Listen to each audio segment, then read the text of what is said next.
A very good evening and warm welcome to all. Ms. Claire Chang, Senior Vice President and Co-founder of Banyan Tree Corporate Private Limited and Chairperson of the Serene Foster Program, SFP board members, distinguished guests, my name is Kaylin and I am a Serene Foster Scholar and also a Year 2 student with the SMU Lee Kong Chian School of Business. Thank you for joining us this evening as we kickstart the year with a networking and sharing session on how we can all be whole and powerful to contribute.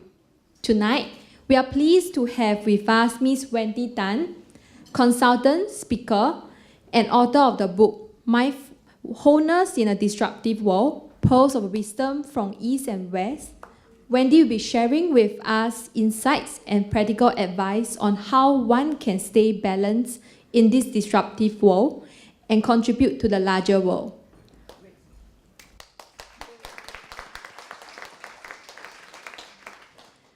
We also get to experience a mindfulness session by Mr. Kathirasan K, who is the founder of Center for Mindfulness and author of the book Mindfulness in 8 Days, How to Find Inner Peace in a World of Stress and Anxiety.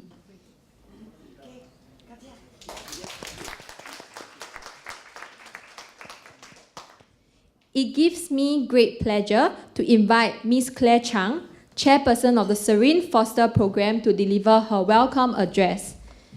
Let us give her a warm round of applause. Ms. Chang, please. Thank you. Very warm welcome to all of you, ladies and gentlemen, to our first event in 2018, our networking evening. This year is going to be yet another exciting year, and thank you all. I've seen some very staunch followers, and I also see new faces.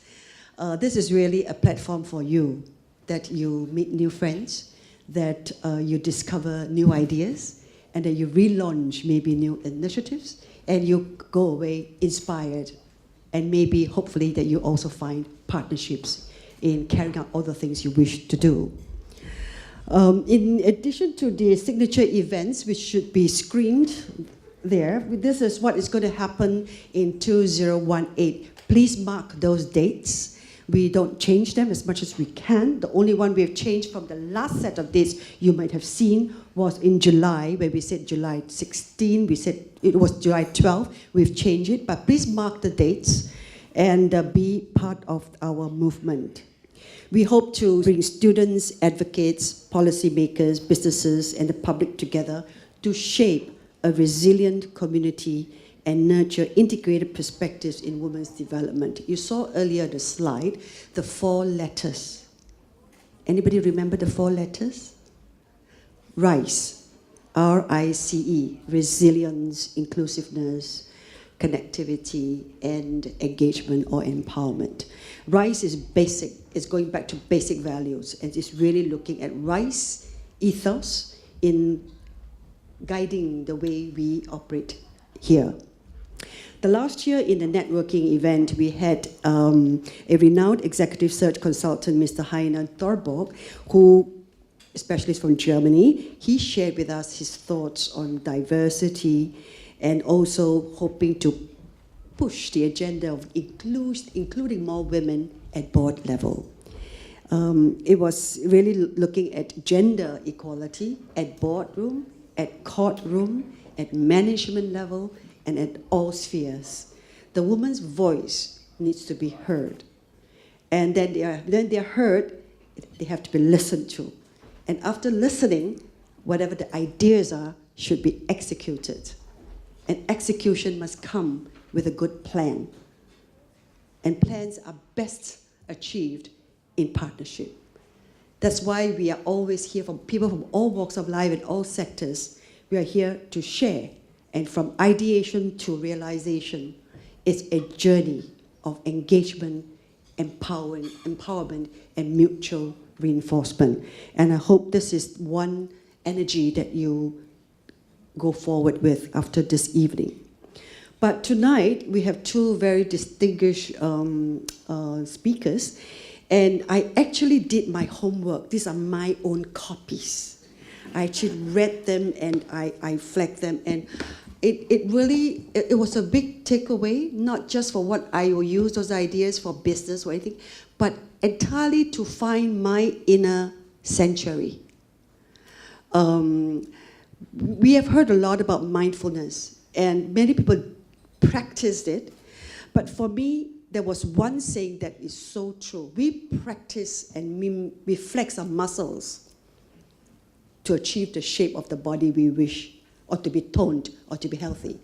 Why is it we are not shaping our mind to let it think and process in a way that is positive for us to move forward?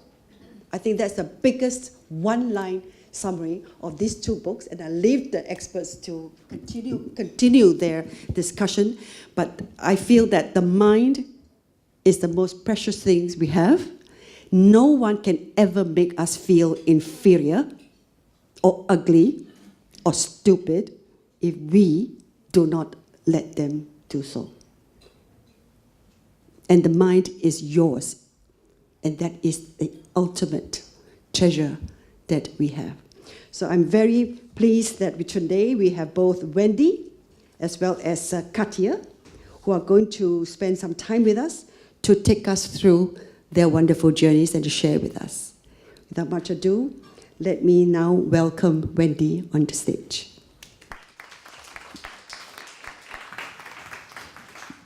Thank you, Claire. 6 years ago, this is my life.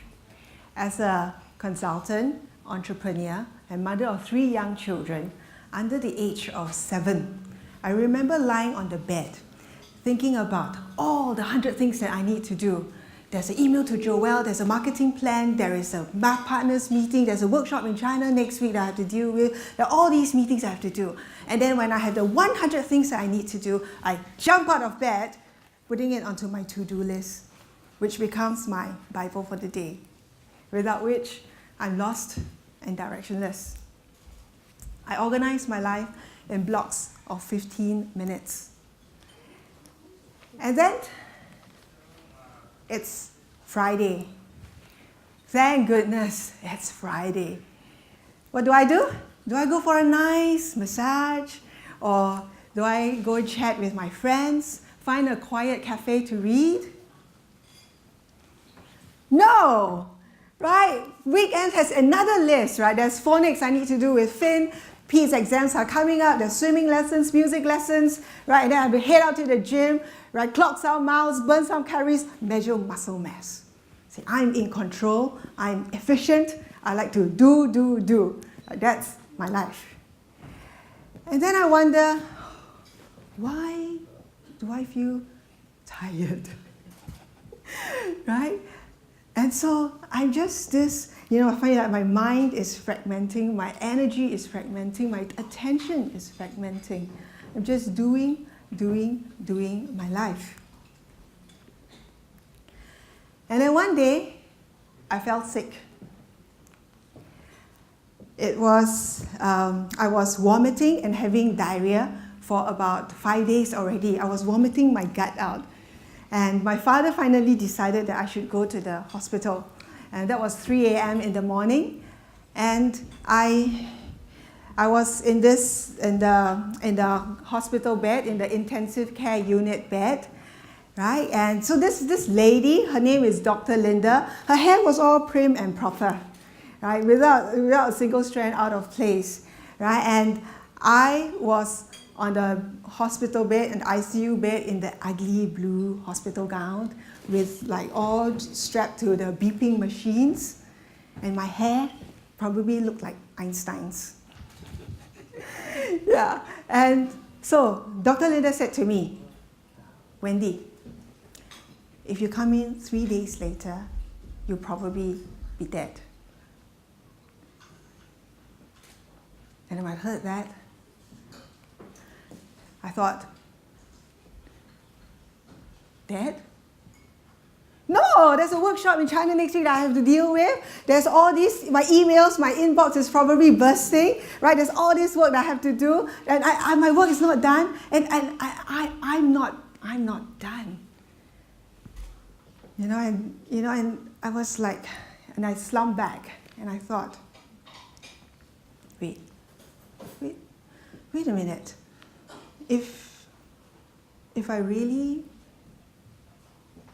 were to go, then I can't see Pete grow up. I can't see Finn with his piggy pout, or I can't see Sophie, that's tomboy, in her pretty dresses. And so this sense of unfinished business just exploded within me.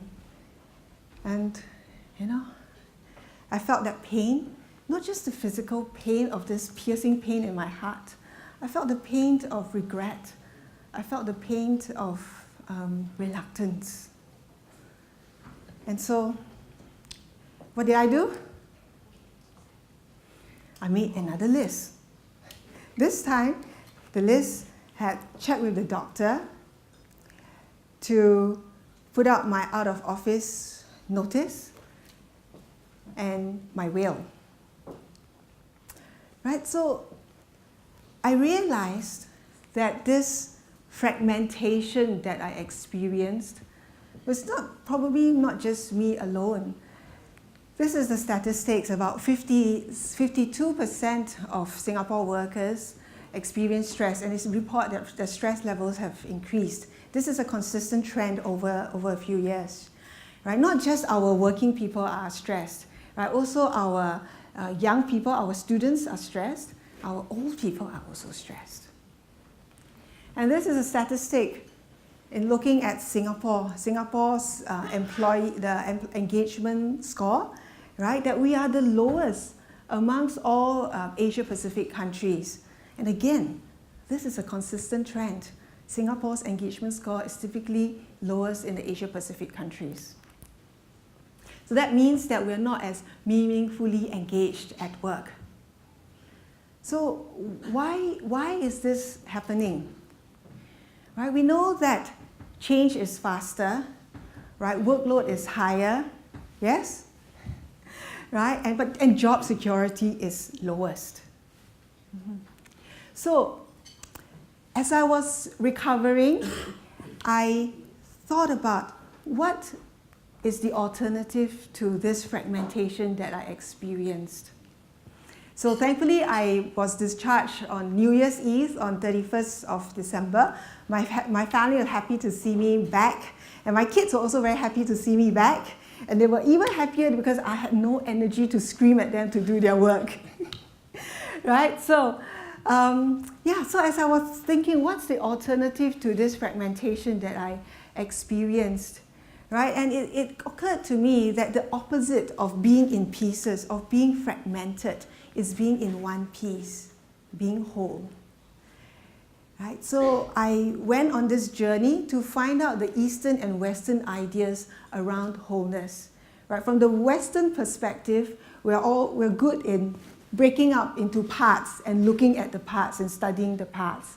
Whereas the Eastern ideas is good at looking at the whole, right? Looking at the totality, the whole. So I looked at the East and West ideas, and I also interviewed leaders like Claire and professionals to understand how do they stay whole despite the challenges that they faced. And this is what I found out. This is what I came to, and this is my definition of wholeness.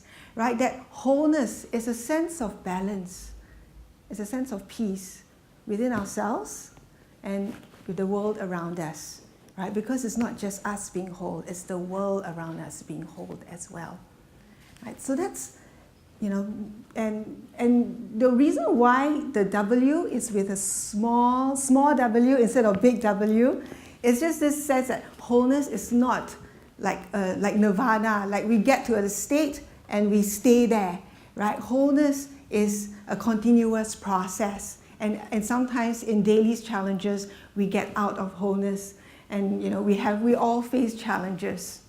Right? So it's a continuous process, not meant as a destination, as a state. Right? And so a whole person is somebody who has this integral picture of who he is, who she is, and who she is in relation with the community. Right? And a whole person can also look at the big picture, look at, you know, embrace opposing ideas, right? And generate new options. And a whole person is focused, present, right? Instead of being fragmented into all pieces. Right, so that's my definition of wholeness. Now I want you to find a partner. Can everybody find a partner? We're all here to get to know new people. Can everybody find a partner? Yes? Okay, great. Now, with your partner, here's what I'd like you to do. Pick a word that represents wholeness to you. Right, so this is a word cloud. So this word cloud, pick one word that represents wholeness to you. If you have your own word, that's fine too. Right, and tell your partner, when was the time you experienced this? All right, just 1 minute.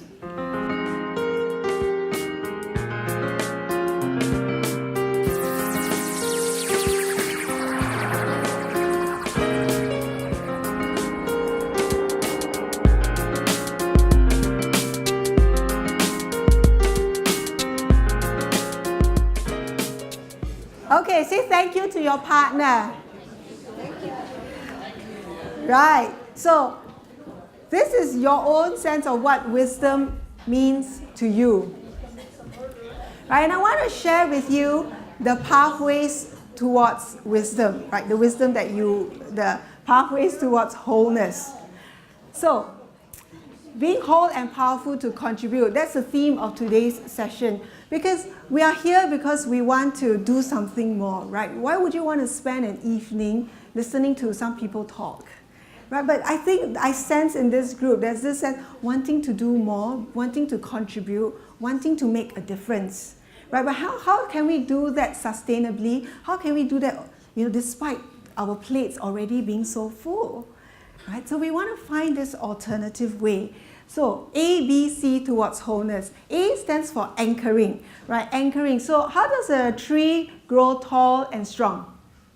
The roots, right? So the roots to a tree is what an anchor is to us, right? It keeps us steady despite the swirling wind or the changes around us.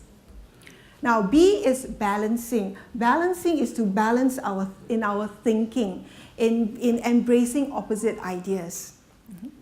And C is in clearing. Clearing our mind, clearing the mental clutter, clearing the ego, clearing the judgment, so that we can just be focused in this moment, here and now. Right? So these are the ABCs, and in today's short time that we have, I want to focus on B, balancing, because I think balancing goes to the crux of this whole idea of wholeness. Right?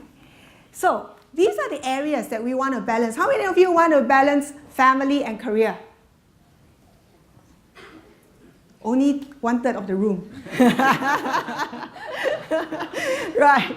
Okay, and we also want to, I'm sure many more of you want to balance family and career.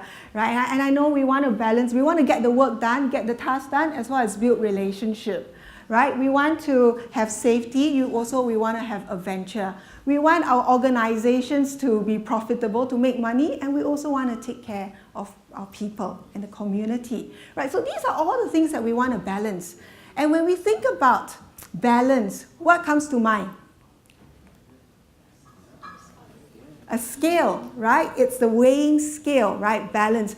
But this idea of a weighing scale means that when one is up, the other necessarily has to be down. If I want to focus on my family, then my career has to take a back seat, right? And so that's, do we want it, is this a good idea of balance? No? Right, no, no. Right, or we can think of balance as a compromise. Compromise being like that, a straight.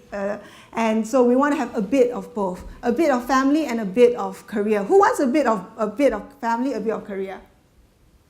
No, right? So we all want the 100% of our family, 100% of our career. So the question is how, you might ask. Right, so I want to share with you this activity that we are going to do. All of you have this strip, yes? You should have received it during when you registered. Okay, so let me guide you through this.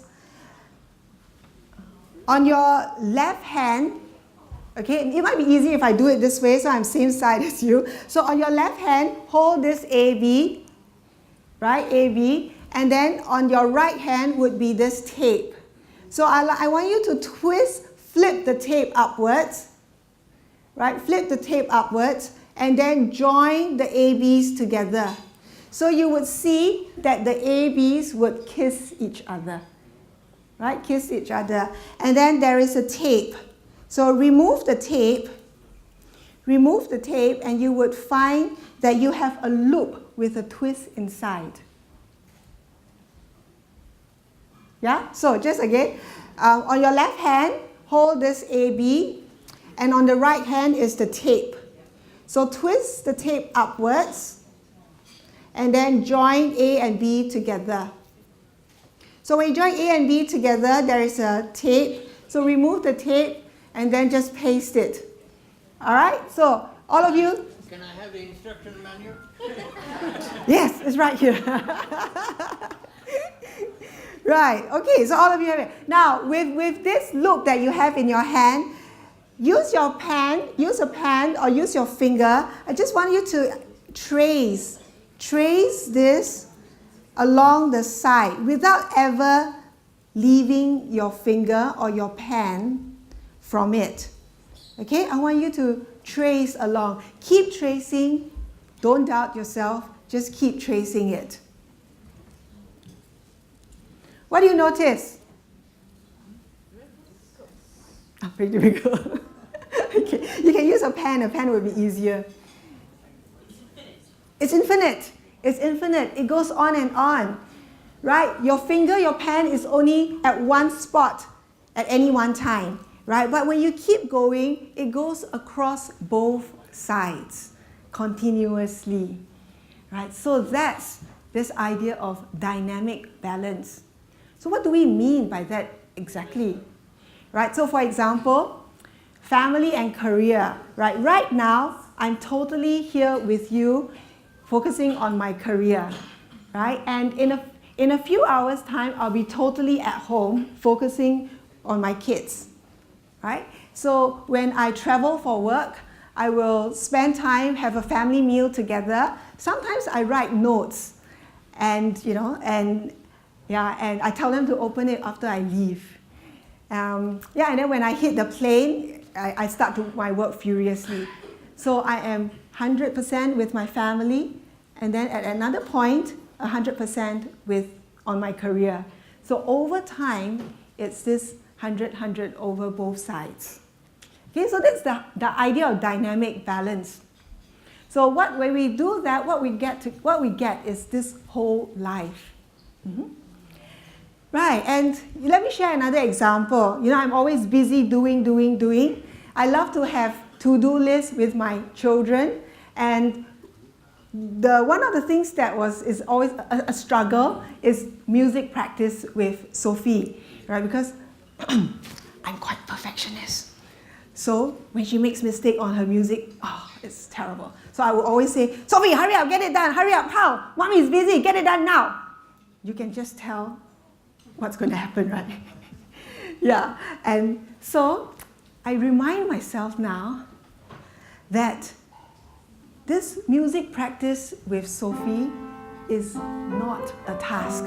It's not something that I need to do. It's just something that I need to be with Sophie.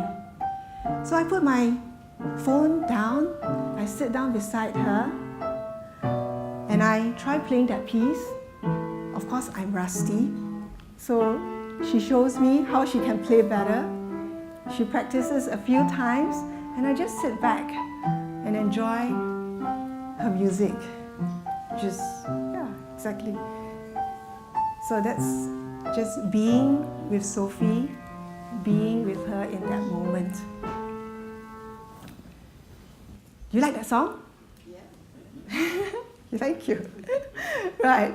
But there are two parts that are not good, but it's okay. We still like that song. Right. So that's when we bring our being and doing together, what we have is really just living our life, right? Not just doing, not a doing machine, but a being, a human being. And I want to share just a few more examples about this whole idea of dynamic balance, because I think this is relevant to us wanting to be whole and contribute to the world. Right? One of it is about ego and humility. There is a research research with about 985,000 people worldwide across different countries, men and women in 48 countries in fact, and it shows that men have higher self-esteem than women. We kind of sense that, yeah. But so this loop reminds us that, you know, there are times, or reminds me, right? There are times when I need to master up my courage, master up my strength, right? To advocate and to be heard, right? So that's the ego part. And at the same time, when we are in a leadership role, when people are listening to me, when I'm the speaker and all of you are listening, wow. But it's just realizing that it's not about me. It's not, I'm just an instrument. I'm just a conduit. I'm just being in service of the larger whole. So the I disappears, right? So the ego and humility, when we both have that strength when it calls for it, and at the same, we also have that humility when it calls for it, then what we get is strength. Because it's strength that is expressed overtly with our ego, and strength that is internal with our humility. Mm-hmm. Right, and one other thing I want to share is about attach and detach. How many of you here are perfectionists? Okay, I like to say I'm a recovering perfectionist, right? And so research also shows that women tend to be harder on ourselves. So I'll be first to confess. After a speech, sometimes I would think through in my mind 100 times, what are the things that I should have done differently? How could I have said this differently? I would think, and in that moment, I waste my time, I waste my energy, I'm not a good parent, I'm not a good professional, you know? And so because I'm attached at the wrong moment. The time to be attached is in the preparation, when I'm doing it here now. And when it's done, it's done. I should just detach, let it go. So as we attach, focus on something, and detach, let it go, what we get is this forward movement. You know, we move forward. We always move, have a momentum. Right, and reflect and act. I think Heine, from the gentleman from last November, the German headhunter, talked about women when we have opportunities, we say, let me think about it, let me think about it.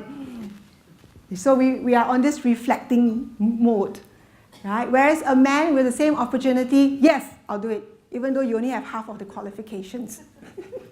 Yeah, and so in this loop, right, I think what's also important for us is as we reflect, we must also take action. We must also act on it. You know, put ourselves out and take risk, and then based from our actions, learn from it, and then we take actions again. So this continuous loop will then create powerful outcomes. right? But not stuck in one loop, but both loops together.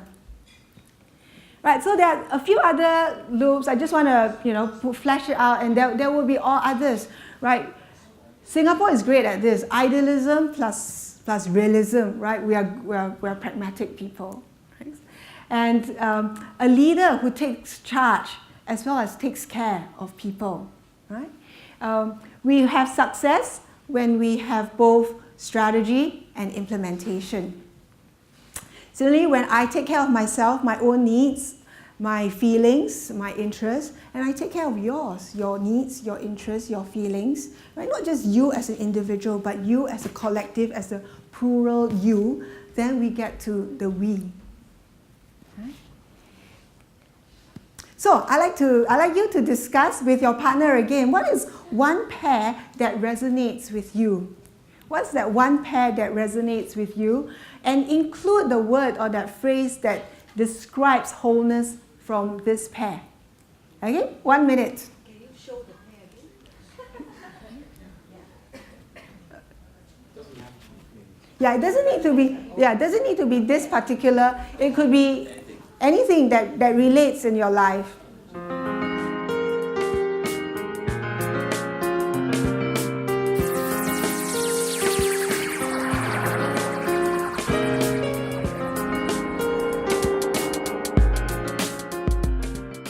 I'd love to hear your pair, and I invite you to come up and share with me at the end of the session what your pair is.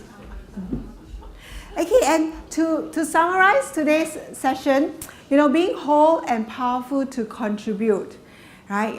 First, we want to be clear about who we are in relation to our community. Just anchor ourselves, right? And after we anchor ourselves, then we want to expand our thinking, right? To see new options. So that's balancing. And when we see the two loops, and we realize that, hey, we actually need to shift, because it's not comfortable being in a loop that is not natural to us. Right? For me, I love to do, but being takes a bit more effort, right? So, but that's where clearing comes in, because we want to clear ourselves of the mental clutter that's going on in my mind so that we can focus, we are intentional, we know when we need to make that shift. Right? So that's the ABC. Right? And so in summary, our six years on, now when I if I'm lucky, I might have another 40 years left. So sometimes I bring myself back to the ICU bed in my mind, right? And I ask myself, what's really important? What is the situation I'm in now? What's the opposite that I need to embrace? And then I go for a run, a long run, right? My husband has the kids, I go for a run, and I clear my mind. And somehow the whisperings of ideas of wisdom come. And when I'm back from the run, I know what to do. So, in summary, wholeness is as simple as these ABCs. Can you say with me? A, anchoring. B, balancing. And C, clearing. Thank you so much. Thank you.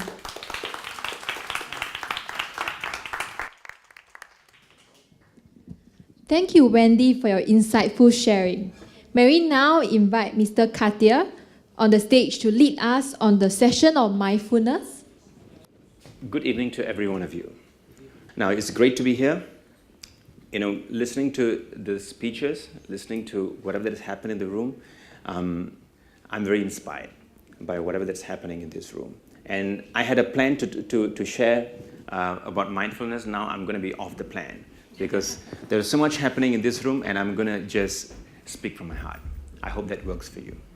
All right, so now, talking about mindfulness, I think it's a big buzzword these days. Everyone says, be mindful. You get probably 1 out of 5 articles that you receive in your inbox would be about mindfulness these days. So it has become a buzzword. But the best way to discover mindfulness is to experience it. Would you agree? Mm-hmm. Right? So someone tells you that, the corner restaurant serves great pizza. What would you do?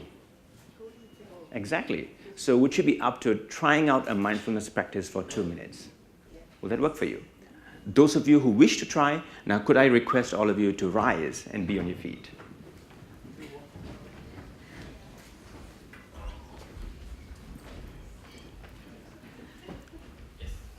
All right, thank you for doing that.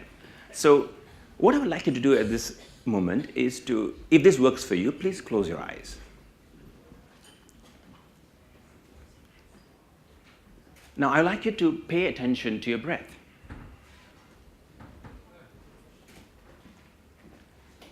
Do not change the way you breathe. Just notice your breath with curiosity.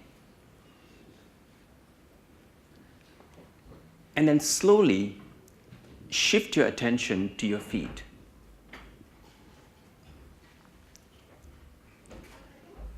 I would like you to notice the weight of your body on your feet.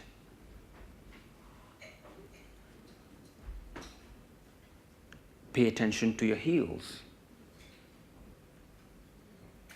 And then to the ball of your foot right behind the big toe. And then the toes.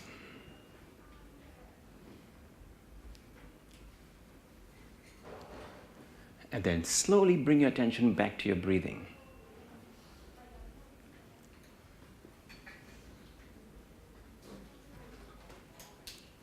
Now we have come to the end of the practice. Please open your eyes. That works for you, and please reclaim your seat. Now, what you did took about perhaps 90 seconds of your time. But what happened at the level of your brain is truly tremendous. We're going to look at that a little later. Now, it only took you 90 seconds to be mindful.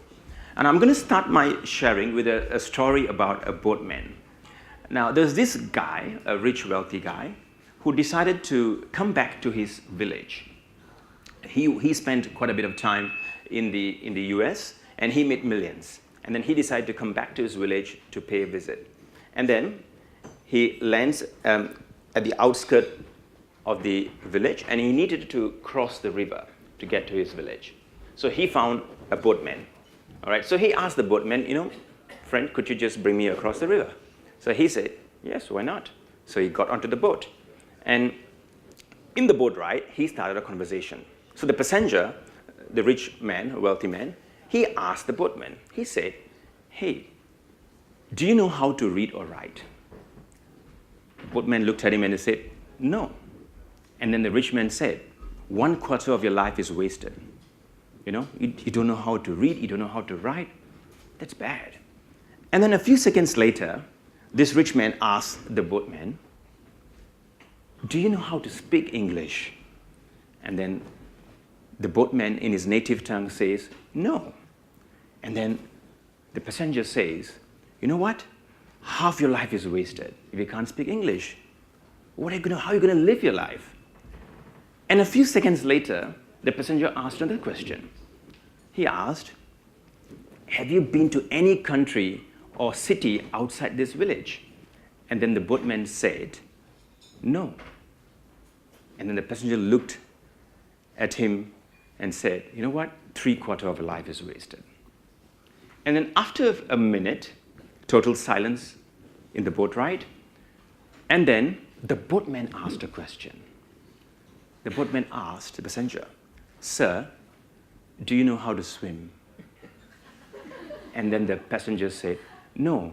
He said, your whole life is wasted because I just discovered a hole in the boat. So now why am I sharing this story? Not that I have issues with millionaires and wealthy people who do not know how to swim. All right? I've got no issues with that. But what is the crux of this whole story is this skill to be able to swim in what I call the waters of life. Now, we live our life, and some of us, we drown in our life because we are unable to deal with the challenges that life presents to us. Some of us drown in it. And then some of us, we stay afloat throughout our life. by merely being passerbys of our own life. We just float like a log. We just go along where the waves take us, or we just go along where the winds take us. And then there's another type of behavior where we swim through the waters of life with skill. Now, I compare this skill to swimming in the waters to be mindfulness. How is it that we can prevent ourselves from drowning in the waters of life and also not being mere passerbys of our life by remaining afloat, but to skillfully swim? Now, that is what mindfulness is to me. I do not claim myself to be a mindfulness teacher at all. In fact, I do not subscribe to the fact that I have mastered mindfulness. I consider myself to be a work in progress, and I'm always a work in progress. And standing here, I'm not here to teach you mindfulness, but I'm going to share with you what I have discovered in my journey. I hope that will work well with you. So, coming back to mindfulness as a skill. Now, what can mindfulness do for us? Now, before I go there, it's very interesting because Claire was speaking about how this whole event, and of course, the great Sharon Foster has worked towards uplifting women. Now, it's interesting because mindfulness has a very ancient tradition. I was sharing with someone in the room earlier. So, the mindfulness is a tradition that goes back to 3,000 years. And the technical word for mindfulness happens to be in Sanskrit, in the ancient language of Sanskrit. And Sanskrit defines or categorizes words in 3 genders. There's a masculine gender, there is a feminine gender, and there is a neutral or neuter gender. The ancient word for mindfulness in Sanskrit falls into the feminine gender. Very interesting, isn't it? Right, it falls into the feminine gender. And the word is called smriti, or in Pali, it's called sati. Right. So these words actually fall into the feminine gender, and it feels very great to be sharing mindfulness in an event like this, where we want to allow women to flourish. And that's very interesting because mindfulness, or the characterization of the feminine gender, deals with being nourished, flourishing, and growth. And that's what mindfulness does. And coming back, now what does mindfulness do? When I say mindfulness is the skill of swimming, now what is this swimming? Now we need to understand that a little closer. Would you like to know more about it? My friends, would you like to know? Yes. Great, thank you. So what is that? So mindfulness, I look at mindfulness as a skill that creates 2 important outcomes. Now the first one is resilience. Now it builds resilience. Now what do I mean by resilience? Being not drowned in the waters of life. Now that's resilience.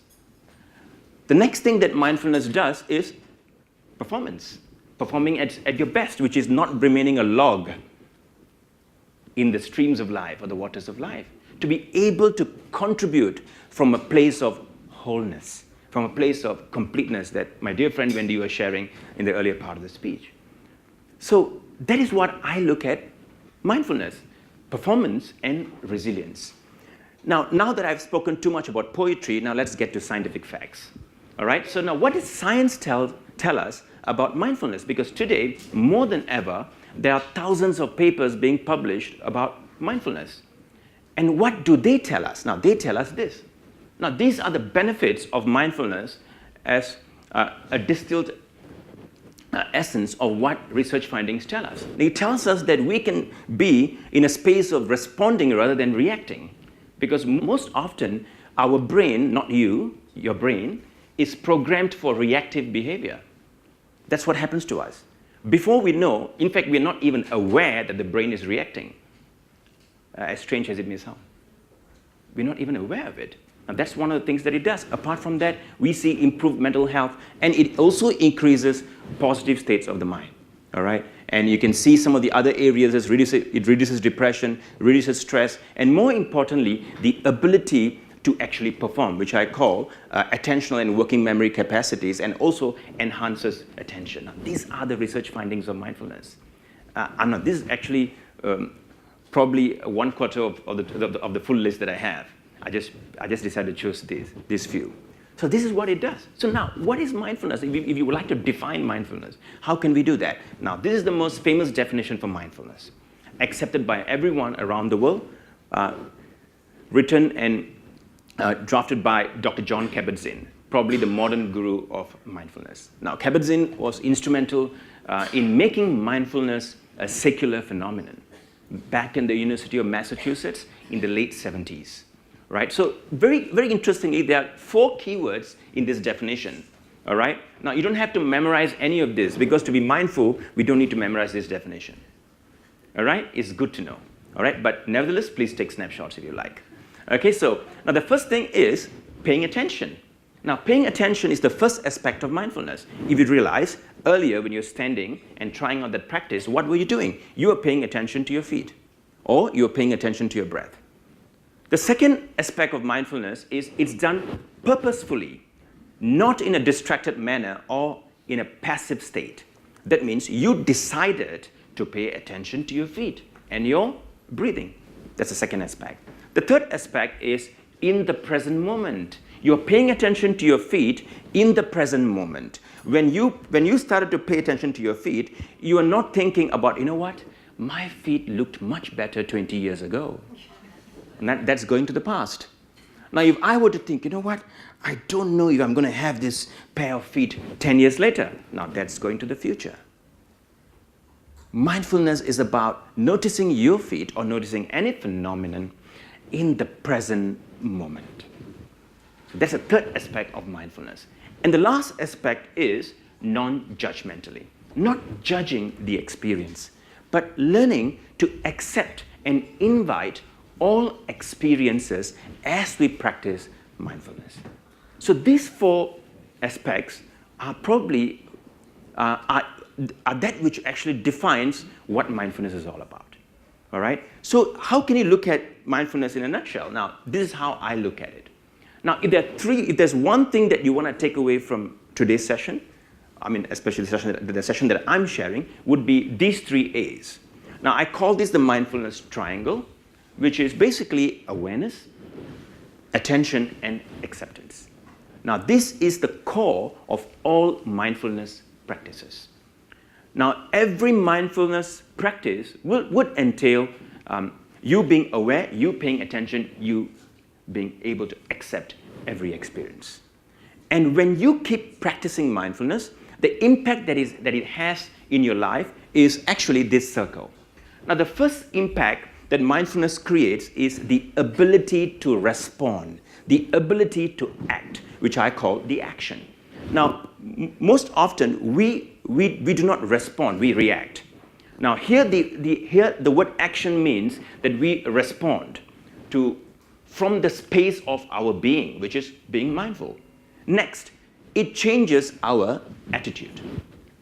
Now, I think you heard this famous quote, your attitude determines your altitude. Have you heard that? Right? How far you go depends on your attitude. And mindfulness works on your attitude, which I call as a psychological trait behavior, because it goes deeper into your traits, not just your state. For those of you who are trained in psychology, you will know what I'm trying to say. All right? Now, and lastly, what I call is wisdom. And I think that was wholeness is also part of wisdom. Now, I define wisdom as the knowledge about the interconnection of the self, others, and the world. Now, when I see a relationship between myself and others, everyone around me, and the world, now that is wisdom. And that is what mindfulness contributes in terms of our own awareness and the ability to accept and pay attention. Does this sound meaningful to you, my dear friends? Would this make you a better person? Right? That's what mindfulness does. And that's what happened to me as well. Now, I learned mindfulness back in 1999 when it wasn't a buzzword. And I got to know about the word mindfulness 10 years later. Now, and it is continuing to create impact in the lives of others as well as my own. So with this, I'm going to now share with you a second practice, a short practice called the body scan that you could try it out at your leisure time. Would you like to try this out? All right, great. So what I would like you to do is sit comfortably. When I say sit comfortably, it means that you are comfortable. That's what it means. All right? Now, you could be seated in any way. All right? If you could stay away from crossing your legs and have your feet grounded on the floor, if you could. If you're unable to, that's fine too. All right? Now, I'd like you to now close your eyes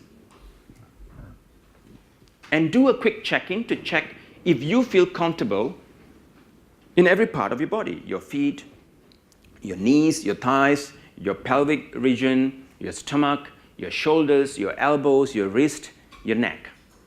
All right? You should be feeling comfortable at this moment. And then I would like you to now shift your attention to your right foot and notice the sensation in your right foot. And then to your right knee.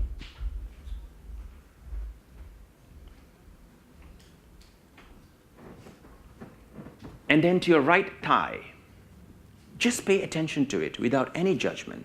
Be curious about what you're feeling or sensing there. And then shift your attention gently to your left foot and notice the sensation in your left foot.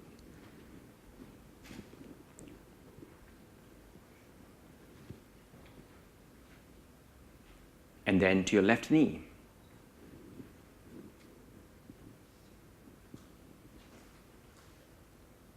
And then to your left thigh. And gently shift your attention to your stomach. And notice the stomach rise and fall as you breathe without changing the way you breathe.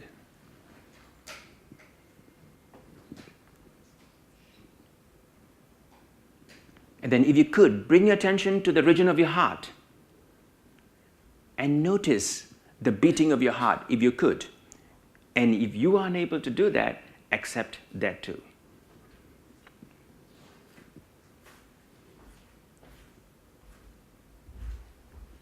And then gently shift your attention to your right shoulder.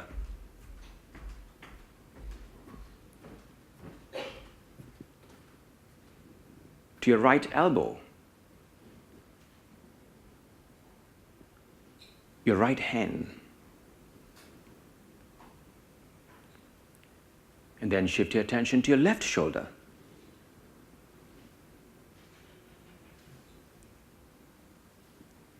The elbow and your hand. Now slowly and gently shift your attention to your face and notice the temperature of the air around your face.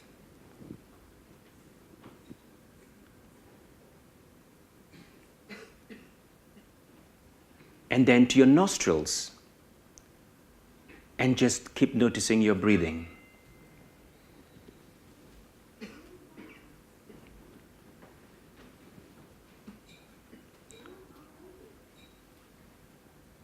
Now we have come to the end of the practice. Now if you could please open your eyes. How do you feel, my dear friends? You feel lighter, yeah? Right. Again, what is happening? Now whenever we do this, thanks for trying out this body scan. Now I appreciate the fact that you tried it out, all right? And more importantly, please thank yourself for trying it out, all right? So what happens when we do a mindfulness practice? Now that's the next question. Now let's take a look at the brain. All right, so now in our brain, there are three important parts or regions that we are very interested in as mindfulness practitioners. Now the first part is the region of the amygdala. I think many of us are very familiar with the amygdala. People call it the amygdala hijack. It's kind of a jargon that coaches and teachers use. Now the amygdala is a part of the brain that is responsible for the 3 Fs. Now we are very, very familiar with the 3 Fs. Now in a stress situation or in a situation where we experience fear, now we would respond through the 3 Fs. The first response is the flight response, which is to run away, right? The second one is the fight response, which is to fight the source of the conflict or the source of the fear. The third response is freeze. Now you can see that in kids. Now when a child has done something wrong and you were to go to the child and say that, you know what, you've done something wrong, and you nag at the fellow. And then you know what he does? Number one, he will run away. He would not want to hear anything from you. The flight response. The second response is to argue back, to justify that he was right, fight response. And the third response is freeze, total shock, don't know what to say. Even if you asked 10 questions, no answers would come out of his mouth. That is the part of the amygdala. So do not blame the child anymore, it's the brain actually. Now, judging a person is quite different from understanding the brain. They are two different things. It's a brain phenomenon. The brain responds in this way. The amygdala actually kind of hijacks our life because that is the seat of reaction. We react all the time because of the amygdala. Now, the hippocampus over here is the one responsible for memory, which is knowledge. Whatever that you have learned, all the wisdom that you have, where are they stored? They are stored in the hippocampus. Then the third part of the brain, which is the prefrontal cortex, is the one that is responsible for decision making. All right, also rationalizing, reasoning. So what research tells us is people who practice mindfulness, they find their prefrontal cortex strengthened and the amygdala weakened. That's what happens. So increasingly, a lot of MRI scans report that people who have mindfulness as part of their lifestyle have actually a more active prefrontal cortex and a less active amygdala. Now, not that the amygdala is an evil thing in our brain. It is not so. Because the amygdala is very helpful in emergency situations. When someone says, you know what, there's a fire, what would you do?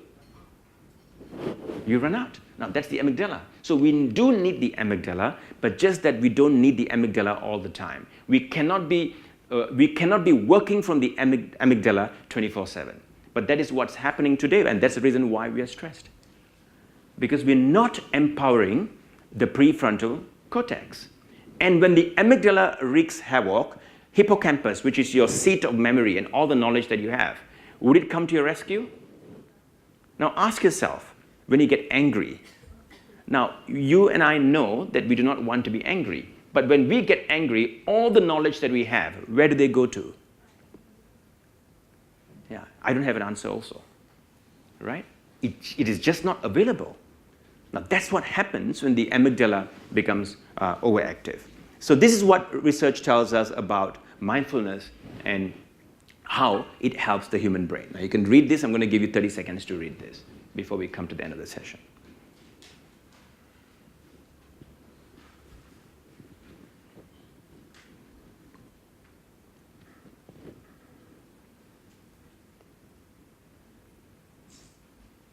All right, so I'm not going to belabor you further on mindfulness because I think I've covered quite a bit and it's perhaps a long day for you. And what we could do is right now, we could probably end the session with a final mindfulness practice. Would that work for you, my dear friends? Yes. Right? All right, let's do that. Now, the third practice is called the awareness of breath. It's a simple activity where we pay attention to your breath. All right, now sit in any posture that you would like, any posture. Now, what I would like you to do is to close your eyes and start paying attention to your breath. Now, you could do that at 3 parts of your body. Now, you can choose to pay attention to your nostrils or your chest or your abdomen. Choose a spot that works for you.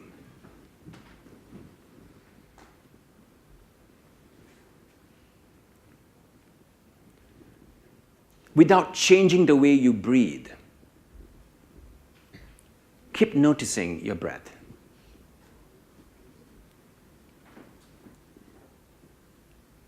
Be curious. Is your breath fast or is it slow?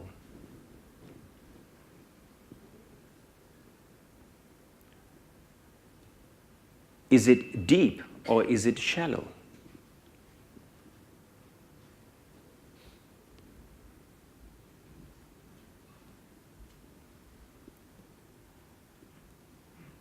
Is your breath warm or is it cool?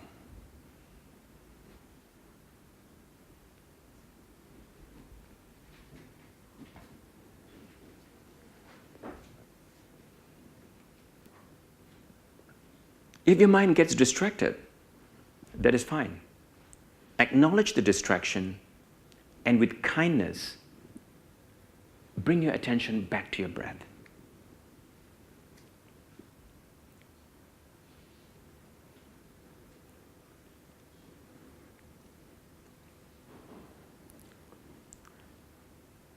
As we approach the end of this practice, let's do a quick moment to express our gratitude.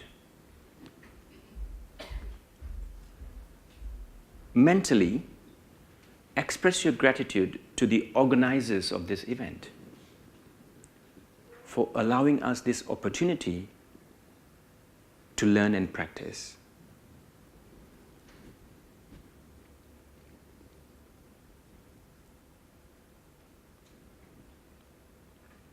Express your gratitude to the people who have enriched your life.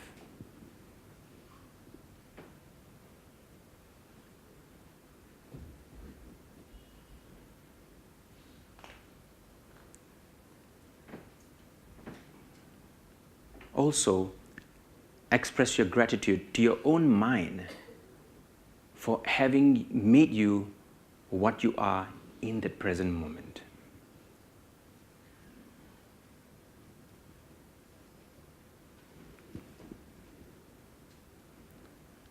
With this, we have come to the end of the practice.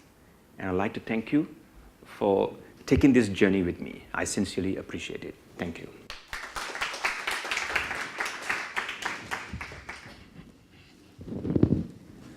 Thank you, Kadia.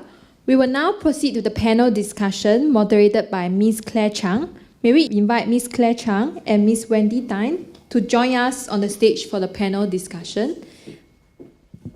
Well, we have time for 3 questions. So it's open. 2 mindfulness experts here, one on wholeness and one on mindfulness. You've heard a lot. It has been, and I feel much lighter now and with clarity. So this is an important moment to ask something you've always been dying to know. Yes, Maggie. Thank you so much, both to Wendy and to Kadia. It was fantastic. I really enjoyed listening to you and hearing your wisdom. My question is actually on mindfulness. I was sharing earlier when I met you earlier tonight that years ago when I was doing my coach training, I was told 5 minutes a day, do nothing. And I said it was the hardest part of my training was to do nothing because, to Wendy's point, I'm really good at the doing and I struggle with the being.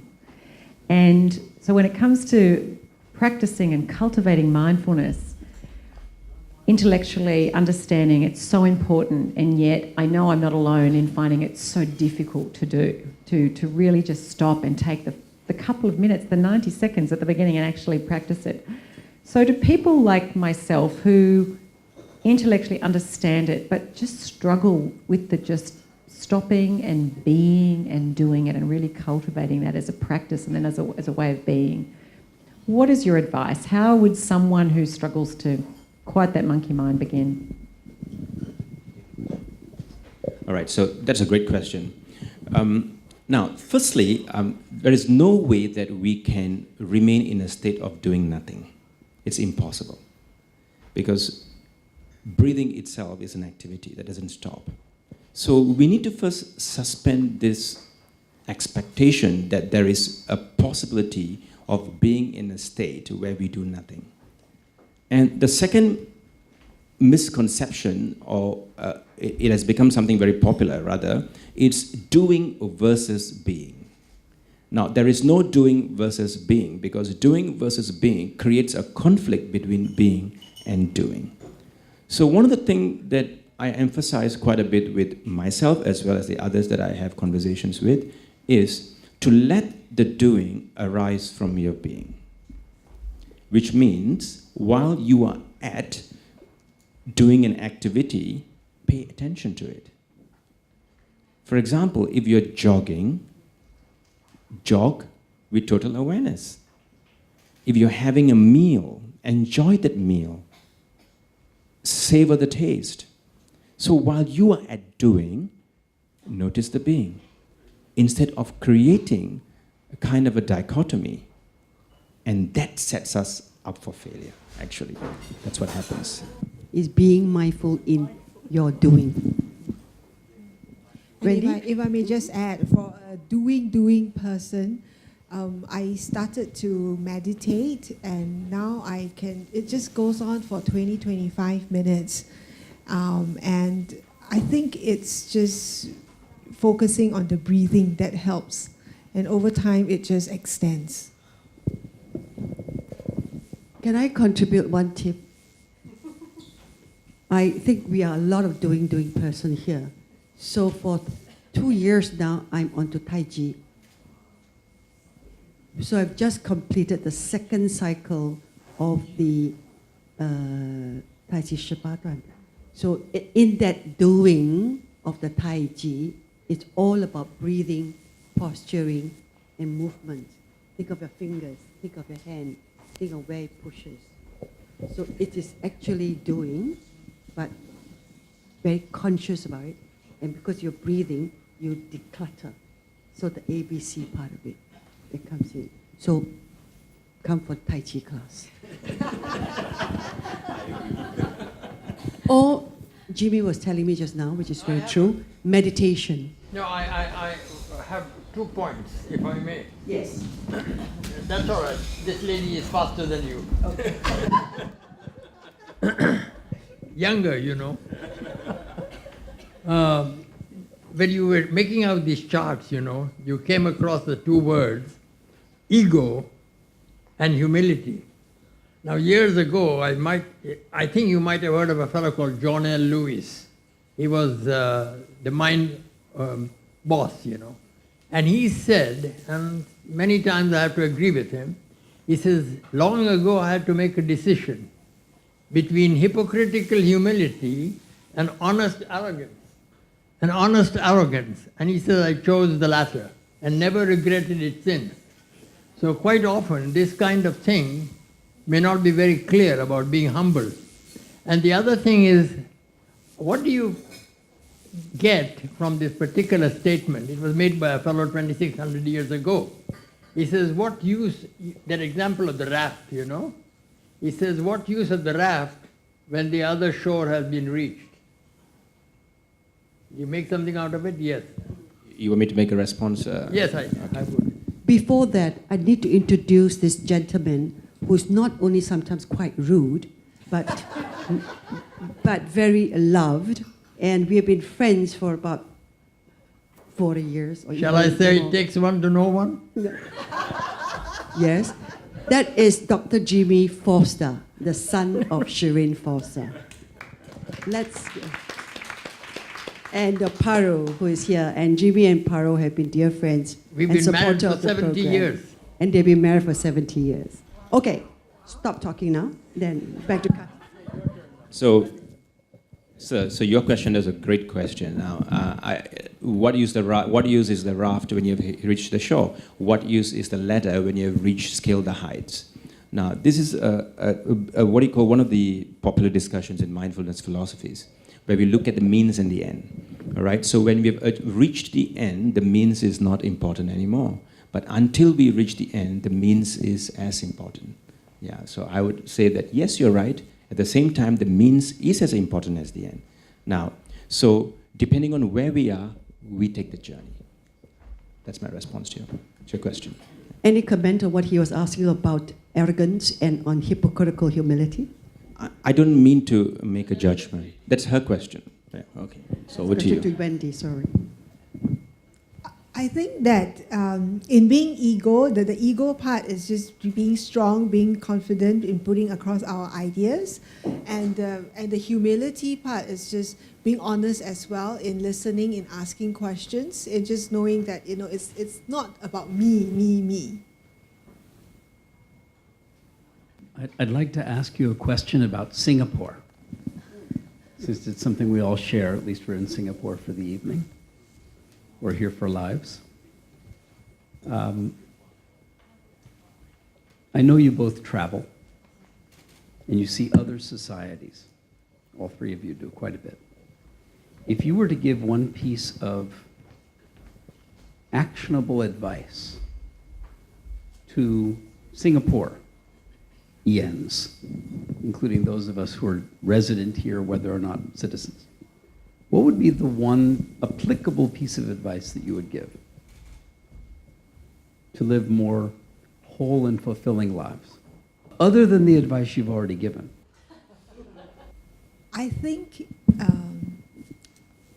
I was going to say in our busy. I mean, I think what Singaporeans are known for is we're busy. The data about the disengagement. So for me, I think it is to get beyond our practicality and to follow what is, I don't know, passion is the word. I don't like the word passion because it's like, it's my passion, but it's just to go beyond what we think is practical, to go for possibilities instead, from practicality to possibilities. Katia, you have any? All right, so firstly, I need to thank Wendy for giving me some time to think of a response. Thank you. All right, so now I would say, firstly, I don't like to give advice. I do not believe in it.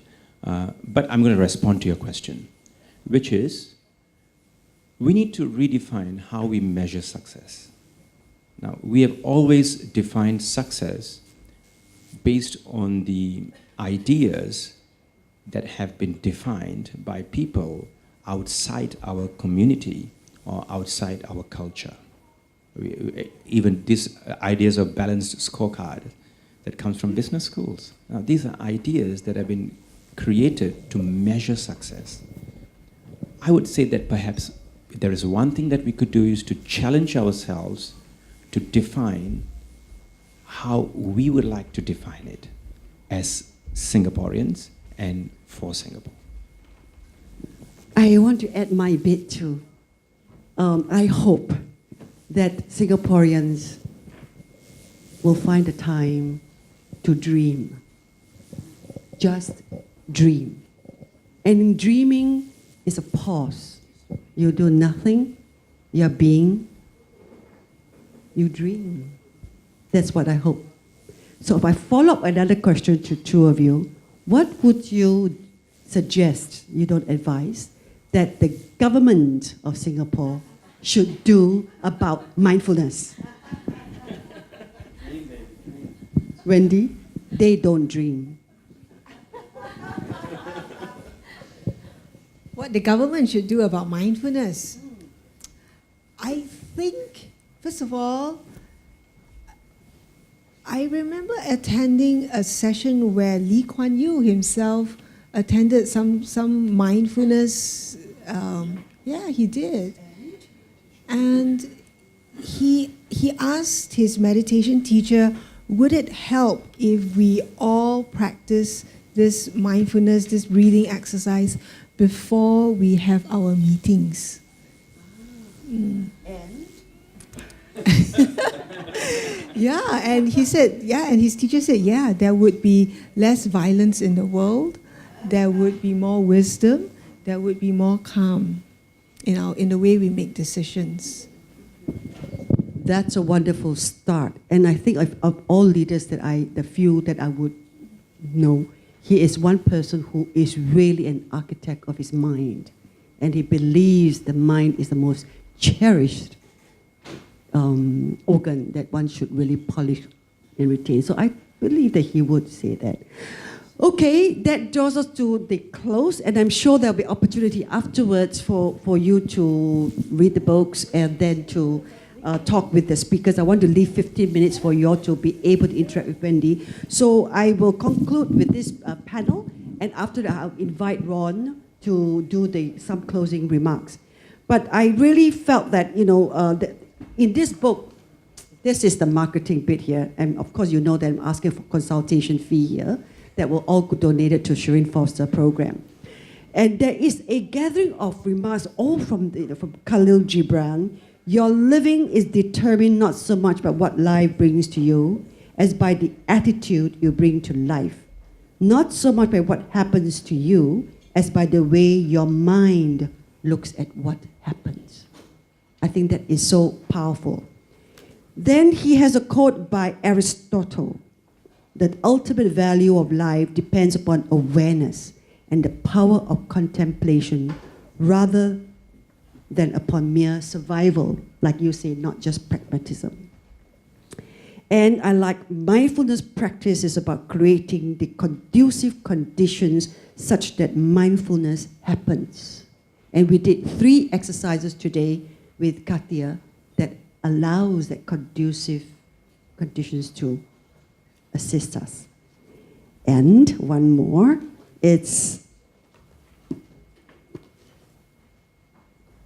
I really like this. I am always a work in progress. Because I've always said that I'm not a perfectionist, but I know that I do, and therefore I'm not a work in progress. So this is a great book with lots of stratagems and gems. He doesn't advise, he says, but there's a lot of advice here that you can get. From Wendy, the takeaway, there's one part, of course, it was my statement on the tension of I and we, but I really like that sentence where she said, wholeness as a process. It's not just that destination, but it's a continuous process. Thank you so much for sharing all these gems of life. Ladies and gentlemen, let's give him a round of applause. So I'm a member of the Sharon Fosler Board of Advisors, and I just want to say thank you to everybody who's come out this evening to enjoy this event. Would you join me, please, in giving Wendy and Kay and Claire a big round of applause? Appreciation so much. And 2 points to ask of each of you. One of the key points that you made tonight was about balance. And being here is a public space. So you're interacting with people who are not your husband, wife, mother, father, daughter, sister, etc. It's a public. Huh? But tonight, between now and when your head hits the pillow, there's going to be a moment when you have some personal time. It could just be when you're in the shower. It could be on your way home if you're going there on your own. It could be whatever that moment you're brushing your teeth. My request is that you balance tonight's public time with an extra moment of something for yourself in a personal way. So it could be stay in the shower just 10 extra seconds and enjoy it. It could be when you finish brushing your teeth, look in the mirror and go, oh, you're so beautiful. And you're talking to yourself. Something for yourself, to balance the public side. And the second is to do with mindfulness, which is when you do leave, and please stay for a while and interact with others, but when you do go and say goodbye to whoever your partner is or whomever you've met, there are 2 ways to do it. One is like, Claire, great to see you again. See you again. Bye-bye. Bye. That wouldn't be a mindful goodbye. But something that would be more like, Claire, really good to see you. Really good to see you. See you next time. Same amount of time, but a more mindful goodbye. So as you're enjoying the rest of the evening, be sure you spend a little bit of extra time for yourself, personal, and when you do say your goodbyes tonight, make them mindful goodbyes. And thank you so much for being here. Thank you. The last bit of the night ends with some gifts that I've collected for you. I have got 6 books here to give out. First, because I'm chairman of the Singapore Book Council, so I always buy these books and I always give away books because I really think words are power. We need to read and read more. There's 2 books I must read. These books are good to read, and they are people I support, and they're incredible personalities, all from Singapore.